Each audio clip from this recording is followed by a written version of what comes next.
Hey, 3, 2, 1. Thank you for coming. This is Coach Stokes with from the ring to the concrete. We have another guest today, which is upstate New York, Rochester, New York, very own Timothy Shot Nolan. Young, hungry trainer that's coming out.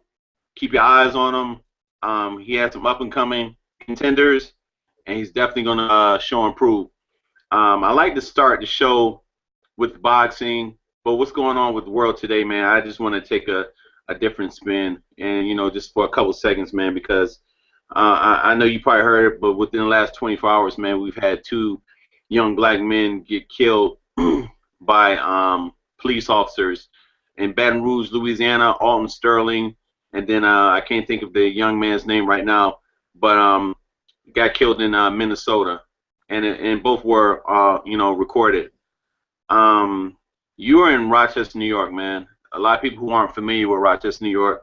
Rochester, New York last year was murder capital of New York State per capita when it comes to cities in the state of New York.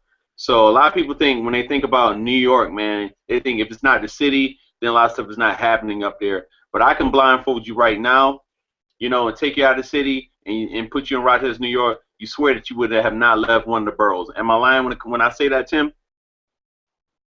Absolutely not, Coach. Absolutely not, Absolutely Coach. not, man. Absolutely not, man. So just taking a little spin, man. Just taking a little side note, man.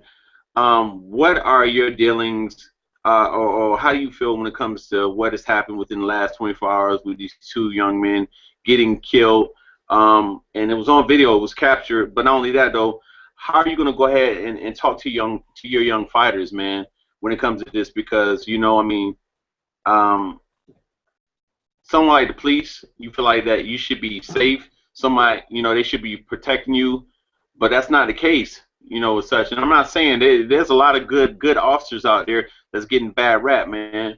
But it just seemed like that as of lately, it's been a whole lot of these bad officers to the forefront, and that's been showing like, man, you know what, man, it's bad. It's really, really bad.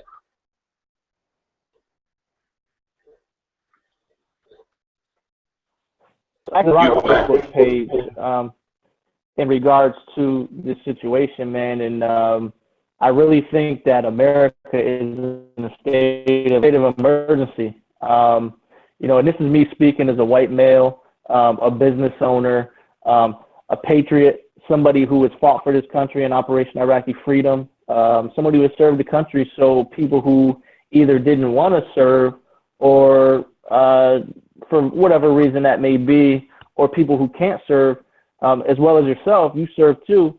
This is coming from somebody who loves the country, man, and we are in a bad state of mind right now. And I'm almost to the point where I feel we're safer as a community, safer as a country, by having the military police up the police.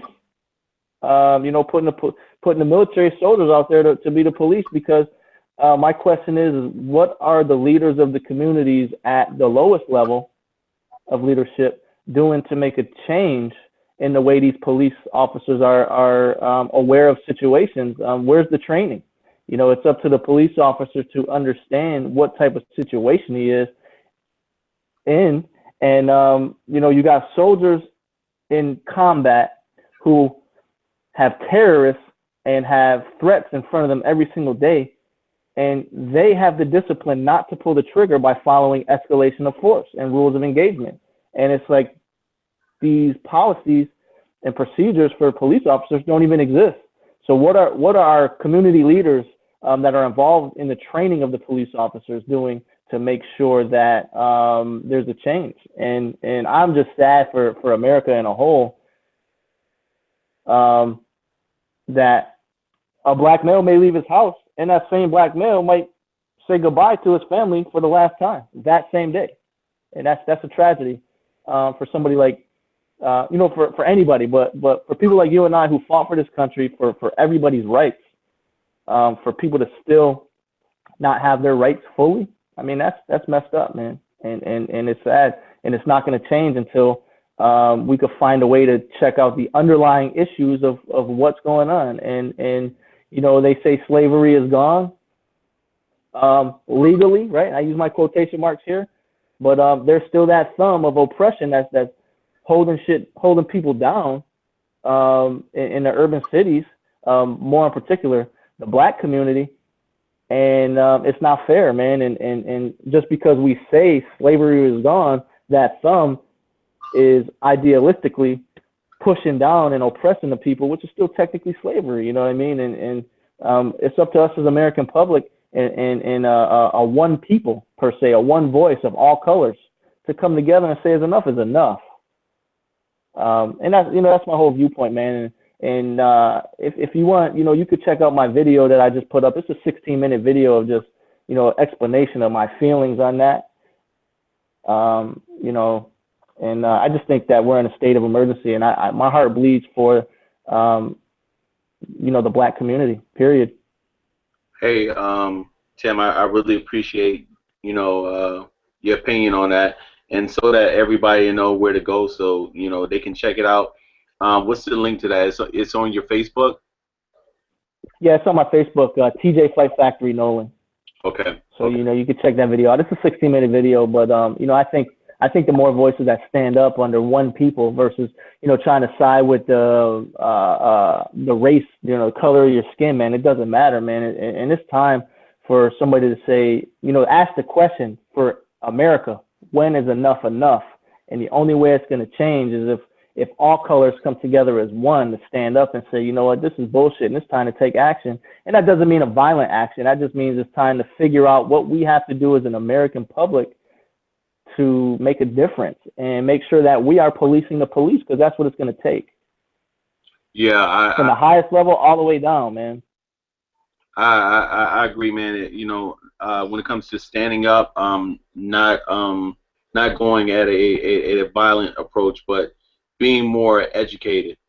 You know, we that's the only way we can match up to them, is being educated or even more educated on their level when it comes down to it, man. Because like you said, man, you know, I'm a father just like you, man, and you know, I have kids, and it's like, man, you know, how is it going to be when they get older? It's going to get more advanced. Right. It's going to be even worse.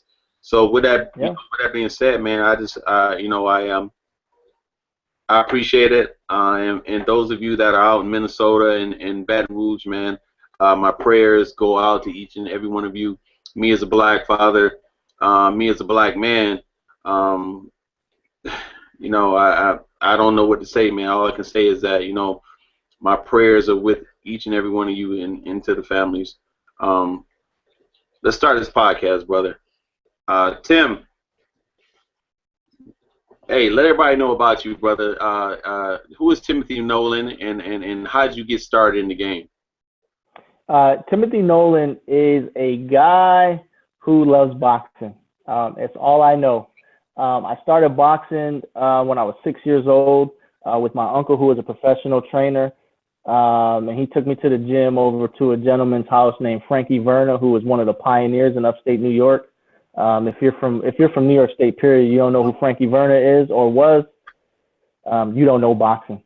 And my uncle was an understudy to Frankie, and you know, I was at 6 years old. I had a smart mouth, and you know, I was just one of those roughneck little kids that, you know, was ready to fight in a drop of a dime. And my mom told my uncle that she needed help with me to get some discipline, so he took me to the boxing gym.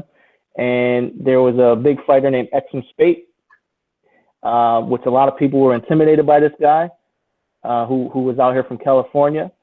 And my uncle was his trainer. And I was sitting in the gym one day when I was a little kid, 6 years old, sitting in the corner, and Exum said, "Hey, kid, come here." So I jumped right up. Exum squared off on me. I squared off on him back, and he looked at my uncle, started laughing, and said, hey, Tone, this kid's got some balls on him. You need to get him in the sport. And he took me down to the gym, down to a guy named Don Simpkin, where I had my first sparring session at 8. And it was you know, history from there. I got about 90 amateur fights. I've lost a handful here, lost a handful there. I won some local level tournaments. And My last fight was in 2004 when I took silver in the Empire State Games. 2001 when I took silver in the Empire State Games. And now I train professional boxers, elite amateur boxers, and I got a solid program going. Were there anybody that would stand out that's in the professional game right now that you fought, or any contenders that You know you what? remember? I fought Kenny Abril. I fought Kenny Abril 5 times in my youth. He was at one point ranked number 17 in the world in the 147-pound weight class. I fought him, and I think he beat me twice. I beat him 3 times. Mm-hmm. That was way when we were younger, though. You know, I fought Les Ralston when I was younger. Okay. You know, I fought a couple guys. Some of them amounted in the amateur careers. I don't think I'd have to go back and try and find my books. Actually, you know what? Gloria Peak, the 2012 Olympic coach, she's in town, and I'll be eating lunch with her tomorrow. Oh, yeah, tomorrow. I'll see if she's got my book still. She was my coach, as you know. I'll see if she's got my book so I could take a look at it if there's any names. But man, when you get up into those fights, you know, them 90 fights, man, boxing for so long and then hearing boxers' names constantly, Yeah. you know, you tend to forget, man. Like let's take Willie Monroe Jr. I mean, he's had 180 some odd fights. Man, he could probably tell you 12, 13 people he's fought. And he may have fought some of the top of the line guys back, you know, that are pro now. He fought them when they were younger, but there's no way to keep track of all that stuff. You know what I mean? Isn't it funny?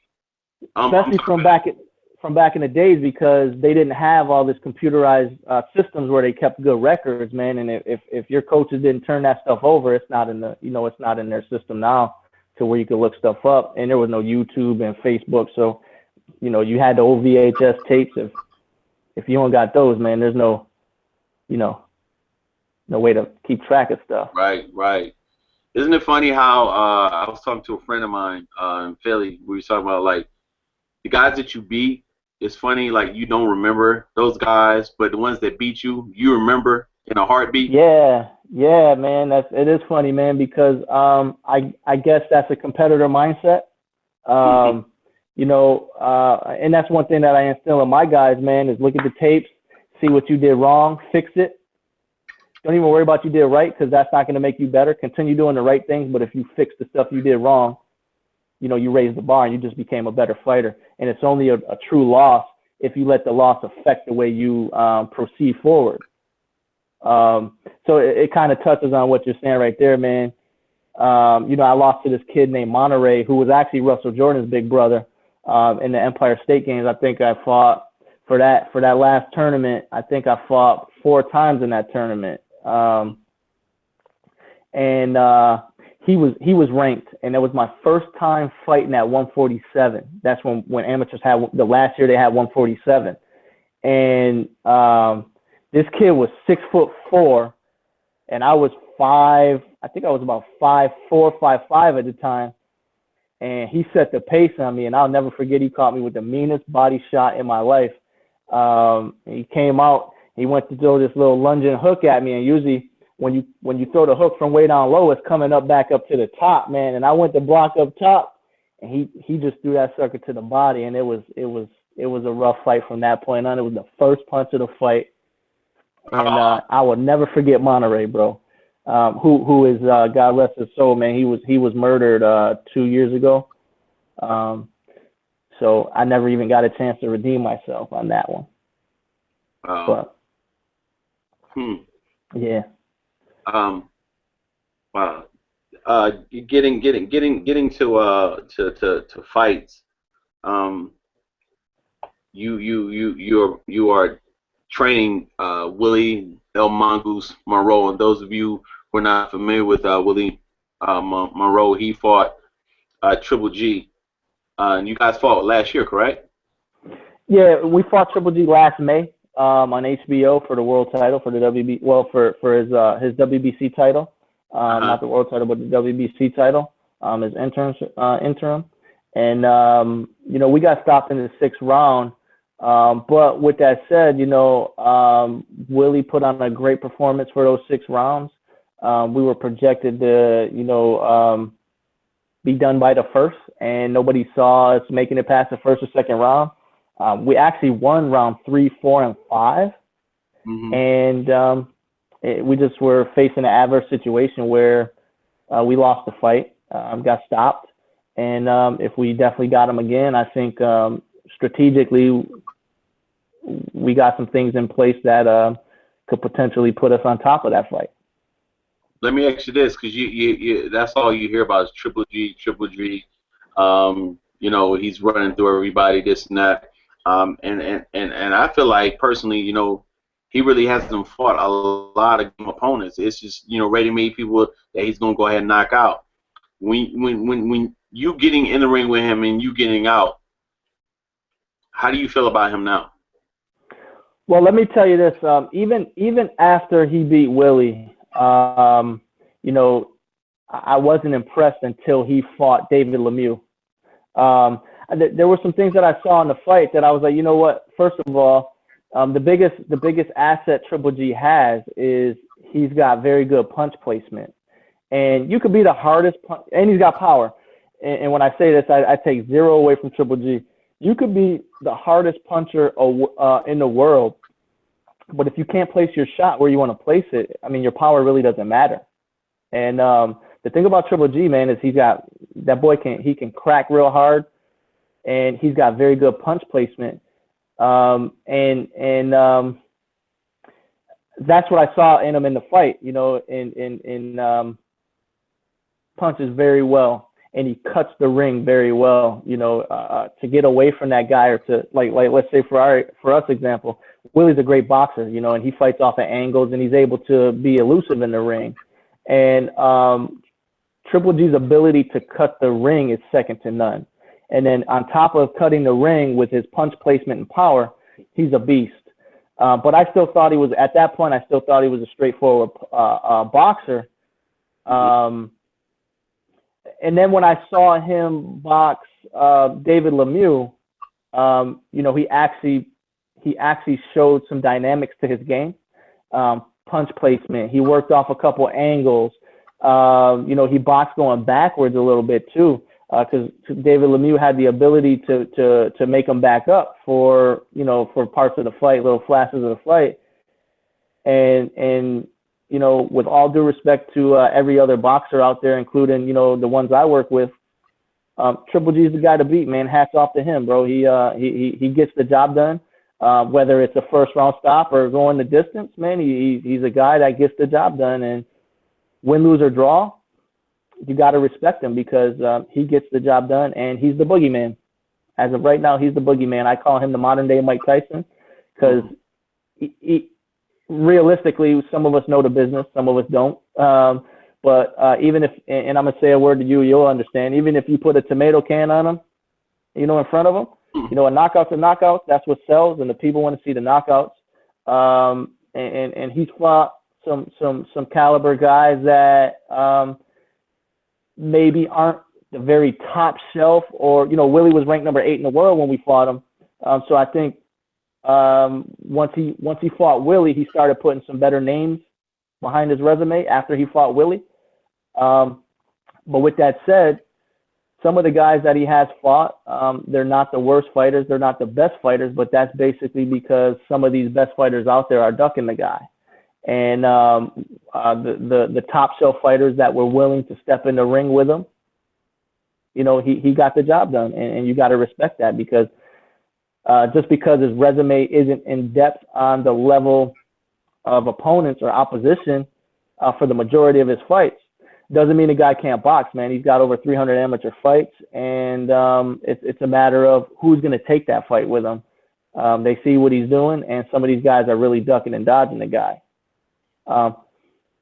With that said, for him to be calling out certain people is ridiculous, because if you call out a guy like Floyd Mayweather, man, even if he fought at 154, Floyd Mayweather has a hard time coming in at 154. He comes in at 152 because he's so small at a 154 fight. And then I think the situation Triple G is in is kind of unfair, because the names that he's calling out, or the names that he would like to fight, like Floyd Floyd's just too small of a guy to get in the ring with him. I don't think Triple G's skills are better than Floyd's, but you know, punching something that's bigger than you, and receiving punches back from that guy is a big wear on the body, and it makes you tired out. But then you look at the Andre Ward fight. People saying, "Well, go up and fight Andre Ward." Well, now that puts Triple G in Amir Khan's shoes. You know, Amir Khan fought Triple G at, you know, he's a 140-pound fighter, 147-pound fighter. Or actually, he fought Canelo. My fault. That's what I was gonna say. It puts you at the smaller end of the spectrum, and it's just not a fair fight because the guy that's bigger with the bigger crack is gonna take you out eventually. You know, so this whole scenario with the Triple G thing, for him to move up and fight Andre Ward puts him in what Amir Khan was in against Canelo. Vice versa, puts Floyd in that. And then, you know, with the whole Canelo weight, I don't know how you get your own weight class. They call it 155, the new Canelo weight. I think Canelo needs to man up and step up and fight at 160, man, because how are you going to be the 160-pound champion, but you fighting at 155? So I just think Triple G is in a bad spot for timing. You know, Yeah. just timing is what it is. We're on Facebook Live and Periscope right now, and I just got a question in from someone, and they were saying, speaking of the Canelo fight, you know, how do you think that's going to be? It's William Smith? Speaking of the Canelo fight, do you think Canelo is going to take the fight, or you think they're going to go ahead and keep riding him out? Because we all know that he's Golden Boy's cash cow. So do you think they're gonna ride him out as much as they can, because inevitably, if they fight, more than likely he's gonna lose. You know what? And I could agree with that statement. Don't get me wrong. I think it will be a great fight because they're both bangers, man, and they're not gonna go lateral on each other, and they're gonna go there and try to take each other out. And realistically, man, Canelo has enough power to stop Triple G and make him think and rearrange and give Canelo a different look. The thing that I want to say I think Triple G has an advantage over Canelo is you haven't gotten a complete look at what he can do because he hasn't had to show much looks. He hasn't had to change the dynamics of his game much. But what I saw in that David Lemieux fight, man, he's got various aspects of his fight game that a lot of people are unaware of, man, and they think that he's just coming in to rip your head off. I think Canelo's best chance is to fight him on the inside because he closes his feet off. He needs that wide base to crack. So when you stand in close with him, he kind of pulls that back leg up front, squares off a little bit, and he starts to hit like the average hard puncher. Mm-hmm. And he can't load up as much, man, but I think it's a matter of who's going to place the first punch to really change the dynamic of the fight if that fight does happen.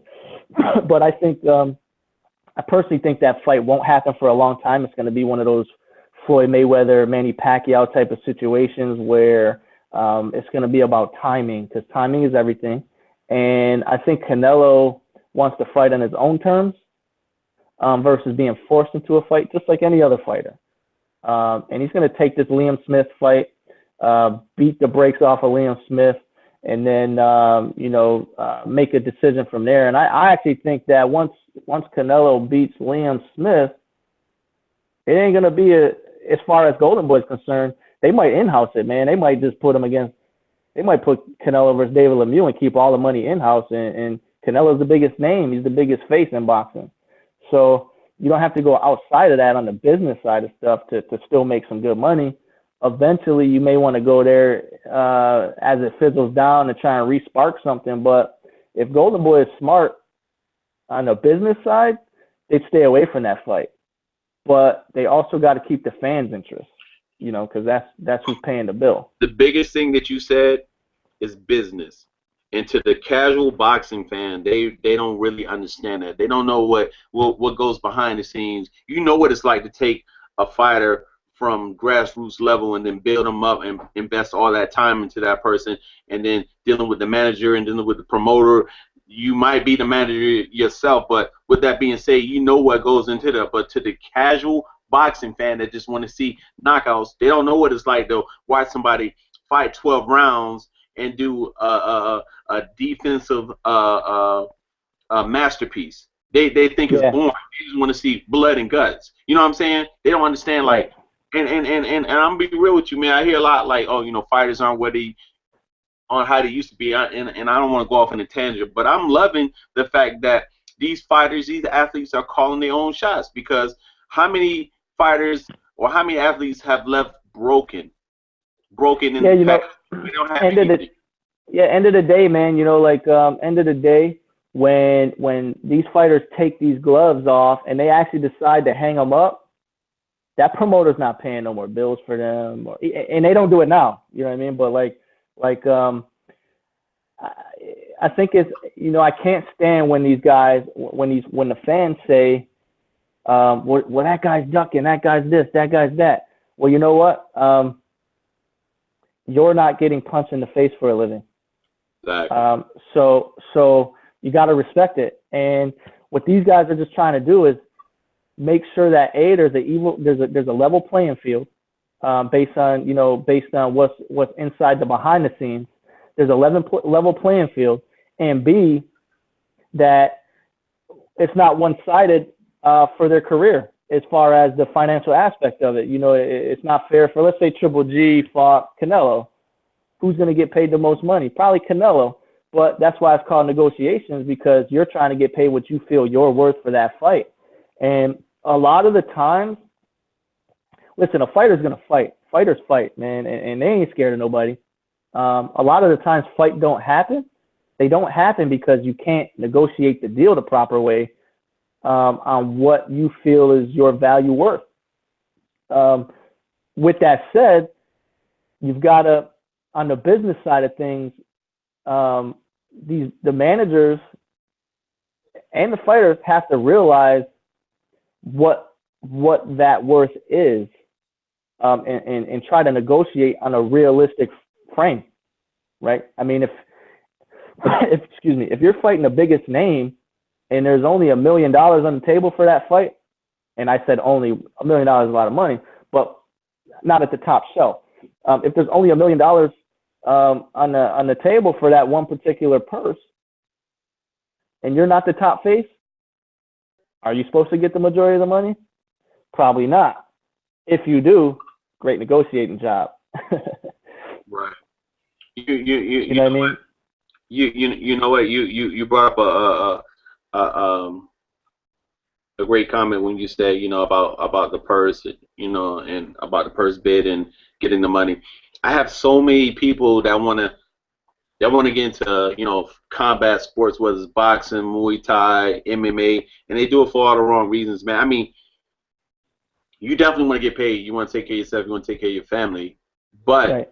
it's like that. It's like that long time saying. That old saying. Don't chase the money. Chase the dream. Yeah.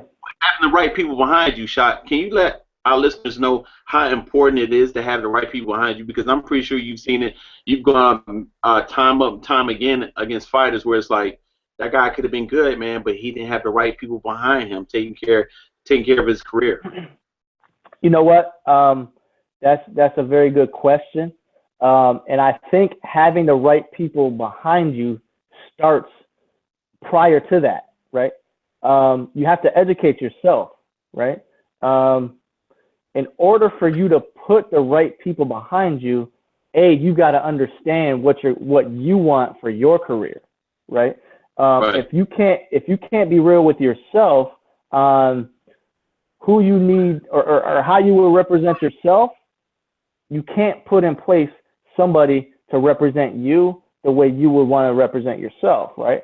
And when you're going through the selection process as a young and upcoming fighter, let's say you're a prospect, even if you're not a prospect, what I want each and everybody out there to realize, all the fighters out there, is, and I'll probably take a little bit of flack for saying this, but you don't work for the manager. The manager works for you, and I'm saying that as a manager, right? I manage fighters and train fighters. you have to go into this game. If you're going to take this to the professional level, you have, and I'm going to use Kodak for example because it's a big business. Kodak, you are the owner. Your body is Kodak. Your career is Kodak, and your body, or you are the owner of that, right? And you are the president and CEO, but you can't run all departments of that business, right? So as the owner, you put the people in place that you will feel get the job done best for you, right? And if everybody does their job the right way and they're really looking out for the best of your interest, fighter, and you're fighting to win, the dollar value will come in the long run, and everyone will eat satisfactory. You know what I mean? Everyone will be satisfied with the amount of money coming in, and realize that it's a long road to get to that money. And you have to do something to separate yourself apart from your peers in the amateur circuit. Occasionally you get a diamond in the rough that can come up and just take over the sport with a small amateur background. But the odds of that are slim to none. And you got to remember, 1% of the world boxes. 1% of the 1% are in the top 10. So that's a small number. So you've got to do everything you can do to prepare yourself for combat while still understanding the business. And you got to make the right selection process for who your coaches are, who your management team is, who your publicist is, who does your marketing. You know, and it's not just I'm just going to go to this gym, throw on a pair of gloves, and be the next thing boxing since sliced bread. It's a process, and to get to the money, you have to follow that process and separate yourself apart from your peers. And like I told you in another conversation we had, Stokes, the average there's one main difference between a good boxer with skills and a superstar boxer with skills, and that's charisma. You have to have that it factor where you're grabbing the attentions of the consumer, drawing the attention of the consumer to you. And that's when you'll start to see financial success through the sport, is when you've got all those things in place. But I try to tell people, man, you got to stick to the amateurs as long as you can to get your, your reps up in the fight game. As far as repetition through the fights, that's where you're learning. If you're going to take this to a pro level, that's where you learn the lumps of the actual competition of it. That's where you fine tune your skills. You gave me an analogy the last time, man, and I want you to go through that because you said you have so many kids, and they really quite don't. They really quite don't understand. I'm just letting you know this right now, man. I'm definitely gonna give you props. Whenever I use this from this day forward, but I'm just letting you know I'm about to bite it. All right, I'm about to bite this analogy from you. Yeah, that's cool, man. So the analogy I try to relate to school, right? If you are an amateur boxer, and you want to turn pro, right? Your dream is to turn pro, and you're like, I'm rushing it. And you've got 50 fights or less. I mean, that's a high school dropout. You turn pro with 50 fights or less, you don't even have a GED.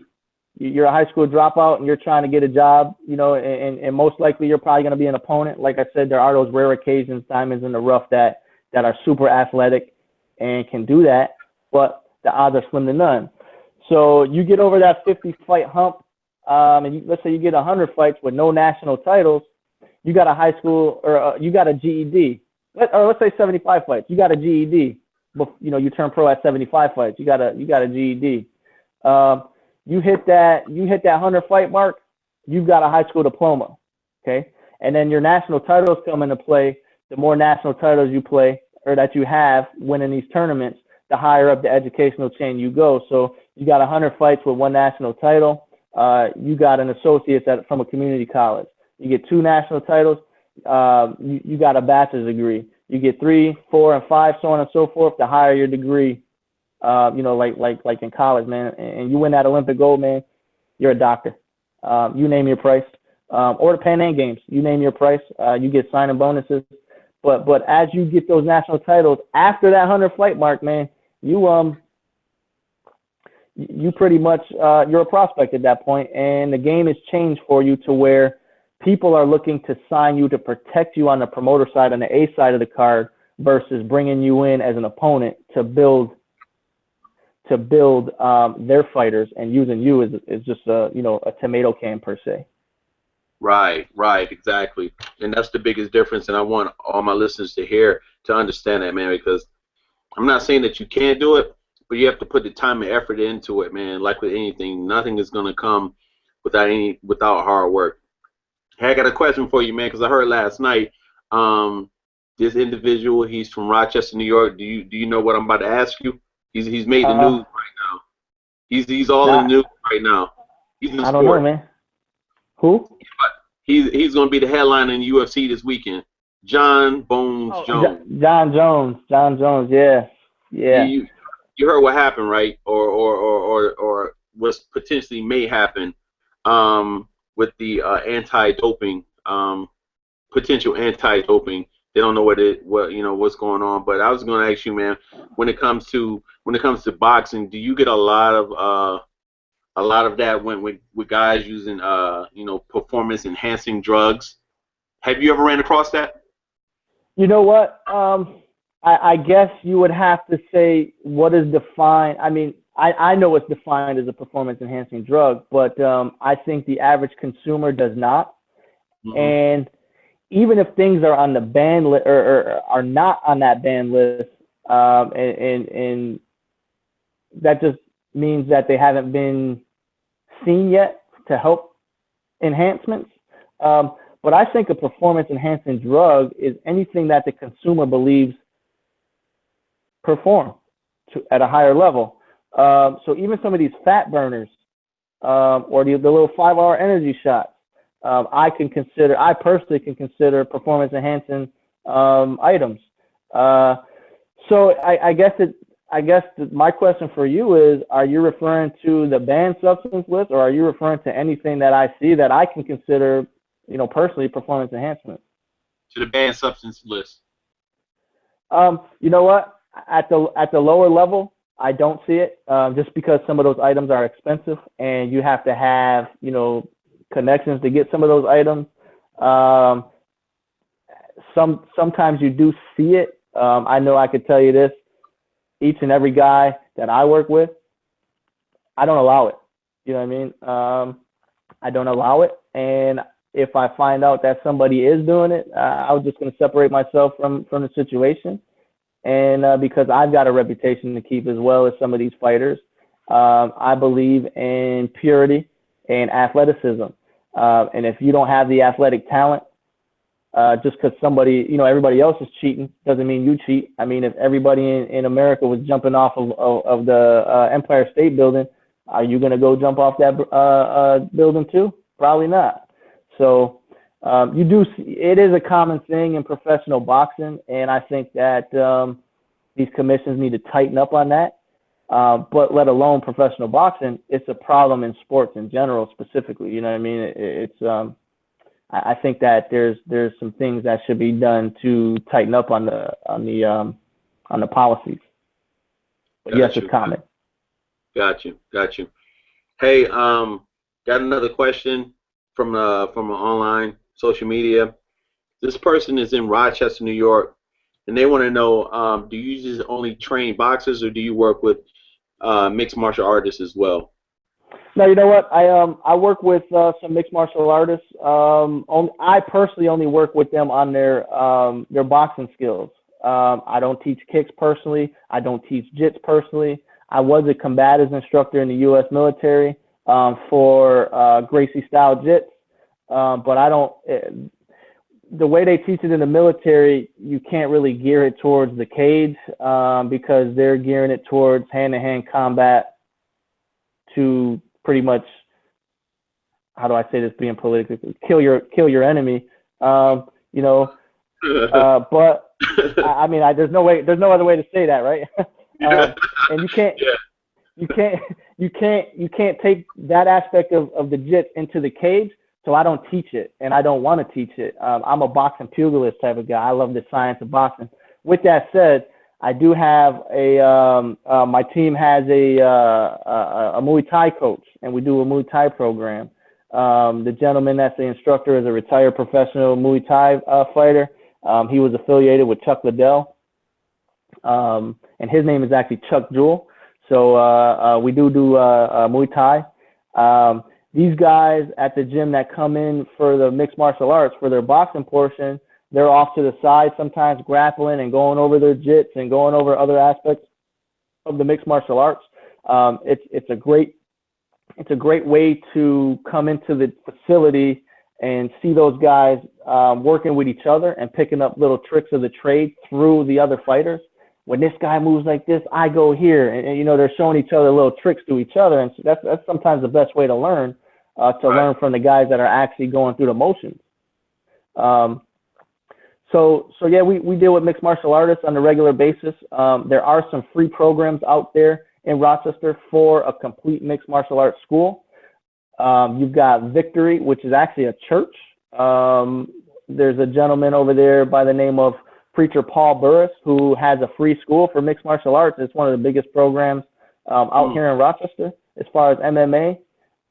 If you're interested in seeing anything that he has to offer, there's a documentary from when he fought on Netflix called Fight Church. So you can check out that and get a little bit of information on Preacher Paul. For the person that asked the question, come down to 121 Lincoln Ave, and I can definitely get you in touch with Preacher Paul. As well as, you know, show you what we have to offer, you know, at the facility for mixed martial arts. Good to go. Thank you. I hope that that person heard that and understands that. Just one more thing, man. Let everybody know what is your vision for Rochester Fight Factory. What do you want to do with Rochester Fight Factory in the next 5 years? Where do you see you guys going? Well, within the next 5 years, I'd like to, you know, turn it into a program for let's talk amateur side of boxing, right? For the amateur guys, I'd like to turn it into more of an educational program to where boxing is used to grab the attention of, you know, a troubled youth, right? And I want to make a program where there's an educational portion involved, to where we use the boxing just to grab these guys in, or grab these guys and girls in, and through the outlet of boxing, and it'll give us the opportunity to create a situation to where we can make more productive citizens through the means of education, you know, stuff like teaching them some of the trades or getting them involved with people, job internships or college application process, and just hone them in through the sport of boxing and redirect them to where they could be more productive in life, and at the same time compete or, you know, train in the sport of boxing to pick up some sort of self-defense. You know, on the professional side, man, I want to take over the world. I never like to set a standard, because then once I set that standard, I can never raise that standard. I always want to go above and beyond. So I hate to say, I really hate to say in 5 years I'm going to be here, because today that might be the goal. Tomorrow it could be completely different, higher than that. But, you know, as far as Western New York, we're looked at as a very good program on the professional side and amateur side. We respect every other gym in the area, and we just want to be recognized as a powerhouse in the industry of amateur and professional boxing. To where if you see that logo walking into the gym, you know that you better bring your A game, because everyone from the gym is willing to lay down and die before they let you walk clear through them. And that's my goal, is to have everybody have that self-pride in the program, to where professional, amateur, that we walk in the room, everybody's neck snapping. With that said, we want to reach, you know, just success, man. And what one defines success as is something completely different as someone else would define success, you know. And I have a whole different view on what success is. And I think that's a whole nother separate conversation. If I was to recommend someone, what separates you from the other boxing gyms? You know what? Something that separates us from the other boxing gyms is coaching, man.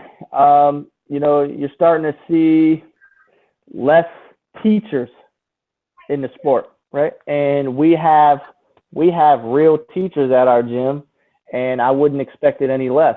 You know what I mean? If you're a coach, anybody could coach, man. Everybody could say, here's some water, pop the jab, stick and move your head, bob and weave. That's like so cliche when it comes to the combat sport, is people saying those terms. But why? Why do I pop the jab? When do I pop the jab? How do I pop the jab? When do I move my head? What angle do I use for what particular move? How do I set traps?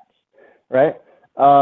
You know, and my rule of thumb is if a guy comes into the facility talking about, yeah, I could coach, I'm this, I'm that, I'm this, I'm that, and I put a fighter in front of him, first of all, I don't want to give you the best fighter to work with. Because if you can't build somebody from scratch, man, then like, if you're not willing to build somebody from scratch, why do you deserve to be in front of the best fighter? You haven't put that time in. Secondly, can you build somebody from scratch? And if you could build somebody from scratch, man, that'll give you somebody, you know, that'll tell you right there if somebody can truly coach or not, man. And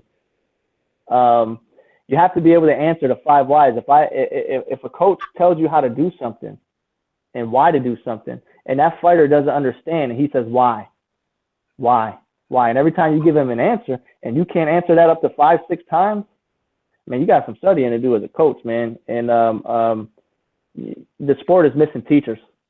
And that's one thing that we have is teachers. And the cool thing is if you don't know how to teach the sport, we will teach you how to teach.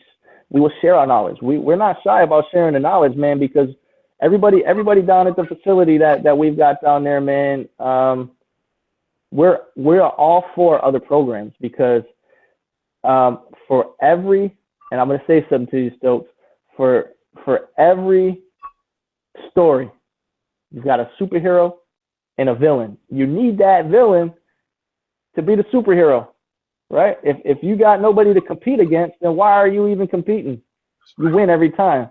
Right. So I hope guys are out there like, we want to be better than Fight Factory, Rochester Fight Factory.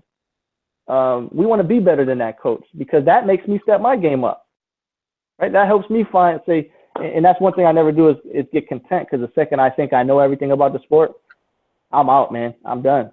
So I stay studying. I look at different fighters. I break down tapes. You know, and I believe that even if you're a brand new coach, you have something to offer and something you can teach, whether you're at the highest level or at the lowest level of coaching. So I'm open-minded, and I think that's what really separates us from other gyms. On top of that, we are all about a basic foundation of boxing, the foundational level. You cannot be a top contender without basics. So a lot of these guys come in and they think they can automatically fight. I can street fight. I can do this. Well, your game has so many tells on it that I'm going to look for some body language and I'm going to expose that. Basics win the fight. That's right. No matter how advanced you are. And some of these fighters at the top shelf too, some of these fighters are really lacking basics, man. And if they could do it back to the basic program and really hone in on those basics, then they may see some changes in their game, man. But we are a foundational level boxing program that builds off the foundation. We build the house from the basement up, not the roof down. And after you've got a solid foundation, we go into the deeper aspects of the sport on the science side of stuff. Move at this angle. I mean, in different styles, the Mexican style, the Cuban style, the American style, you know, and you know, the Russian style. We kind of take different styles and we let the style find the fighter after they have their basics, and we don't put onto the fighter, right? Because not every fighter is meant to fight a Mexican style or a Cuban style or an American style. And that's one thing that some coaches do is they push the style on the fighter. They only know how to teach one style, so they push that particular style on the fighter instead of letting that fighter style find him. Because like I said, man, the fighter doesn't find his style, the style finds the fighter. And it all starts from day one. Everybody comes in, jab, jab, with the footwork, jab, jab, until they get that jab down, and then you help them grow. Basic punches in the stance. And as they grow through that sport, they get comfortable into their style that finds them. And it's up to you as a coach to understand what style found that fighter and how to give him the tools that best suits him for his athleticism and for that style. And that's what separates us, man, is you know, just the basic foundational level. We give them the tools to compete at a basic level, and we grow them from that point on. Tim, thank you so much, man. Really appreciate the time that you gave, you know, from the ring to the concrete. Um, what is your social media contact if individuals are interested in, you know, following you, shooting you, you know, a line, or even just coming by, you know, and contacting you, you know, coming by and checking out the gym? What is your social media information? Yeah, my Facebook stuff is a little weird. I got two pages. Both of them are TJ Fight Factory Nolan. One is a coaching page. One is my personal page. Facebook messed me up a little bit when I had to verify my name, so I created a coaching page. But the original page was TJ Fight Factory. So Facebook, you might find two pages. One's a coach's page. One's my personal page. Go get them both. And then on Instagram is also TJ Fight Factory. That and the address to the gym is 121 Lincoln Ave, Rochester, New York 14617. My cell phone is the business phone, so I'm a personal believer that if the clients or the customers out there need to get a hold of me or the business, they need to contact me at any time as a business owner. So I'll even put that out there, man. It's 585-506-8275. I answer 24 hours a day, 7 days a week, man, because that's when boxing business is handled, man. There's no set time for boxing business.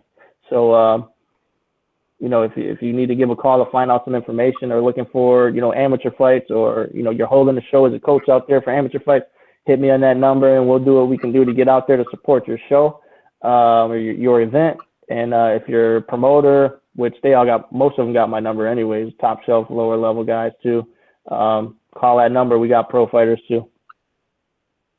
Hey, let them know no trolling with this telephone number. No trolling, no calling, no prank calling stuff, because we got a lot of trolls out there. So be aware. This is for serious. No trolling. No trolling. You know what? Don't troll my phone. I got fighters out there all around the globe. We will find you. Don't troll my phone. Hey, baby. Hey, I appreciate it. Thank you for your time, man. Thank you for joining From the Ring to the Concrete. This is Stokes, Coach Stokes out. I'll see you on the next one. Peace. All right, bro. Appreciate it, man.